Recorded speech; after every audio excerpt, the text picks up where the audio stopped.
Since the dawn of civilization, faith has been used to guide souls and to conquer empires. Religion, the sacred realm of the divine, has been repeatedly hijacked for political ambition. This is the story of how religion became a weapon in the hands of power. Ancient civilizations Mesopotamia and Egypt, kings ruled as divine beings. Law was divinely sanctioned, e.g., Hammurabi's Code. Israelite kingdoms, theocracy under God's covenant, Torah-based national law. Rome and Byzantium, emperors were high priests. Constantine made Christianity state religion, fusing church and state. Medieval period, church as state. Catholic Europe, popes crowned emperors, launched crusades, and governed moral and legal life. Islamic caliphates, caliphs held both political and spiritual roles. Sharia became state law. Hindu kingdoms, Brahminical codes influenced governance, caste, and law, e.g., Gupta, Vijayanagar empires. In today's world, religion continues to shape not only personal beliefs, but national policies, laws, and even wars. From the Middle East to South Asia, from the West to Southeast Asia, the fingerprints of faith on power are unmistakable. Let's take a look around the globe. Iran, a modern theocracy. Since the 1979 Islamic Revolution, Iran has become the world's most structured theocracy, ruled by clerics under the doctrine of Walayat al-Faqih, or guardianship of the jurist. The supreme leader holds ultimate authority, above the president, parliament, judiciary, and even the military. Every aspect of public life is governed by Shiite Islamic law. From women's dress to what's taught in schools, to who can speak, protest, or marry, all must align with religious orthodoxy. What are the consequences? Deep repression of women, harsh penalties for dissent, criminalization of LGBTQ+ identity, and ongoing tensions with the international community. India, the rise of Hindu nationalism. India was founded in 1947 as a secular democracy, home to over 1 billion people of every faith. But recent years have seen a dramatic shift. The ruling BJP party, rooted in the ideology of Hindutva, promotes a vision of India as a Hindu nation. Laws like the Citizenship Amendment Act exclude Muslim migrants. Love jihad conspiracies target interfaith couples. Beef bans and temple-mosque disputes are used to stoke division. The result? Lynching of Muslims, communal riots, suppression of dissent, and growing polarization across the country. United States, Christian conservatism's political clout. Despite its founding principle of church-state separation, the United States has seen a steady rise in Christian political influence, especially among evangelical conservatives. Since the Reagan era, religious lobbying has reshaped the Republican Party. The most striking example? The 2022 overturning of Roe v. Wade, ending decades of nationwide abortion rights, a direct victory for Christian right activism. This influence extends to banning sex education, defunding climate science, and fueling the culture wars that divide the nation today. When we think of the Pope today, we often imagine a humble spiritual shepherd, the head of the Catholic Church, blessing crowds from a balcony in Rome. But history tells a far more political tale. After the collapse of the Western Roman Empire, in the 5th century, the Bishop of Rome, later known as the Pope, stepped into the vacuum of power. Far from being just a spiritual guide, the Pope became a ruler, organizing armies, collecting taxes, negotiating treaties, and governing lands across central Italy. The medieval era saw popes locked in fierce power struggles with emperors and kings. One of the most famous was the investiture controversy. In the 11th century, Pope Gregory VII excommunicated the Holy Roman Emperor Henry IV, a political death sentence in those times.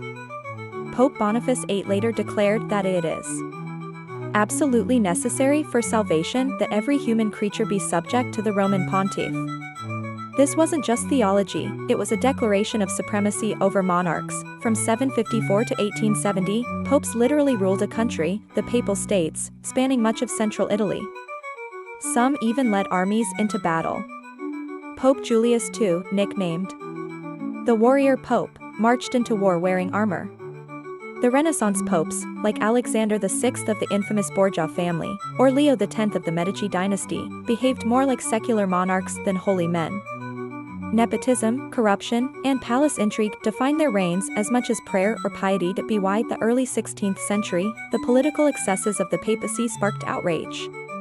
Martin Luther's 95 Theses were a challenge not just to spiritual corruption, but to the Church's immense worldly power. The Reformation fractured Europe, unleashed religious wars, and ultimately paved the way for sovereign nation-states free from Rome's control. By 1870, the Papal States were gone, annexed by a unified Italy. But in 1929, the Lateran Treaty created the Vatican as an independent state. The Pope became a head of state once again, albeit of the smallest country in the world. Today, the papacy wields soft power, influencing global debates on climate change, refugees, poverty, abortion, and war. The Pope may no longer command armies, but his moral authority still moves nations. So, is the Pope a political figure in disguise? Not really. For most of history, popes weren't hiding their political roles. They were monarchs, diplomats, kingmakers, even generals. And even today, though cloaked in spiritual robes, the papacy remains a geopolitical force, guiding the conscience of millions and quietly shaping global policy from behind the Vatican's ancient walls. The Crusades, which began in 1095, were framed as a sacred mission to reclaim Jerusalem. Pope Urban II rallied Christian knights with the rallying cry, "God wills it." But beneath this spiritual fervor lay the motives of conquest, loot, and papal dominance. These campaigns allowed European nobles to expand their territories and the Pope to centralize Christian unity under Rome's leadership. In West Africa during the 18th and 19th centuries, Islamic reformers launched jihads under the banner of purifying the faith. Yet these movements, such as Usman Dan Fodio's in northern Nigeria, rapidly transformed into political enterprises. The Sokoto Caliphate that followed governed vast lands and controlled trade, taxation, and regional politics. The 30 Years' War began in 1618 as a conflict between Catholic and Protestant states within the Holy Roman Empire. However, it quickly escalated into a struggle for European dominance. Catholic France allied with Protestant forces to counterbalance Habsburg power, proving that dynastic ambition and geopolitical rivalry, not doctrine alone, drove the war. In South Asia, the Mughal Sikh and Mughal Maratha conflicts are often described in religious terms, but they were fundamentally struggles for sovereignty. Sikh and Maratha leaders resisted Mughal authority not simply to protect their faiths, but to establish independent political control and regional rule. The Inquisition, spearheaded by the Catholic Church, claimed to root out heresy and preserve doctrinal purity. Yet it became a mechanism for silencing dissent, confiscating property, and reinforcing monarchical power. Supposedly spiritual in nature, it served as a brutal tool of state control and fear. The Battle of Karbala in 680 CE is often remembered as a spiritual tragedy, but it was fundamentally a political act of defiance. Imam Hussein refused to legitimize the rule of Yazid, who had inherited the caliphate in a dynastic manner, breaking the Islamic principle of consultative leadership. Hussein's journey to Kufa was in response to calls for political reform, not personal ambition. His death at Karbala was not just martyrdom, it was a bold stand against tyranny, a refusal to bow to injustice, and a legacy that continues to inspire political resistance through the lens of moral courage and religious integrity. Many prophets in Abrahamic traditions were not only spiritual guides, but also political figures. Prophet Yusuf, known as Joseph in the Bible, became the vizier of Egypt, overseeing national grain storage and economic planning during famine. The Quran quotes him saying, "Appoint me over the storehouses. I am trustworthy." Prophet Dawood, or David, ruled the kingdom of Israel as both a prophet and a king. His leadership was marked by divine wisdom and military success. His son, Prophet Suleiman, or Solomon, expanded that legacy. Suleiman governed not only humans but jinn and animals, and was renowned for his diplomacy and legal judgment. Prophet Musa, or Moses, led the Israelites out of Egyptian slavery and governed them in the wilderness for decades. As a lawgiver, his authority extended beyond faith into social order and justice. Prophet Muhammad was both a spiritual and political leader. In Medina, he served as head of state, judge, general, and negotiator. He built the first Islamic society based on constitutional principles, merging moral authority with legislative power. These examples show that prophetic leadership often involved the governance of people and establishment of justice, not just delivering divine messages. Grigory Rasputin, a mystic in Tsarist Russia, wielded enormous influence over Tsarina Alexandra during a time of national turmoil. Though unordained, his perceived spiritual gifts gave him power over royal decisions. His interference in government appointments and scandals helped erode public trust in the monarchy and contributed to its collapse. Pope John Paul II, the first Polish pope, became a moral beacon during the Cold War. His 1979 visit to Poland galvanized the Solidarity movement, which challenged communist rule. His message of human dignity and faith inspired a revolution that played a key role in dismantling the Soviet bloc. In South Asia, pir babas like Shah and Ayatollah Wali have influenced politics through prophecy and mysticism. His poetry, believed to predict future Islamic triumphs, inspired hope during colonial oppression, partition, and modern crises.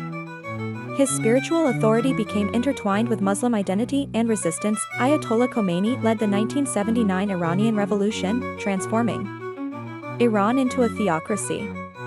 By fusing Sharia doctrine with populist struggle, he replaced the Shah's monarchy with clerical rule.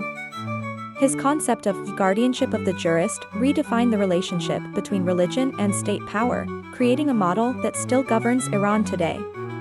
The Israel-Palestine conflict is often portrayed as a religious clash, but at its core lies a political battle over land and sovereignty. Zionists invoked the biblically promised land to justify a homeland in Palestine, while Muslims revere Jerusalem for housing Al-Aqsa, Islam's third holiest site. In 1948, the creation of Israel displaced over 700,000 Palestinians in what is known as the Nakba. In 1967, Israel occupied Gaza and the West Bank. Since then, illegal settlements, military blockades, and apartheid-like systems have defined the relationship. Between the two sides, religion is frequently used as a mask. Israeli settlers quote scripture to justify land grabs, while Palestinians, whether secular or devout, resist displacement and oppression.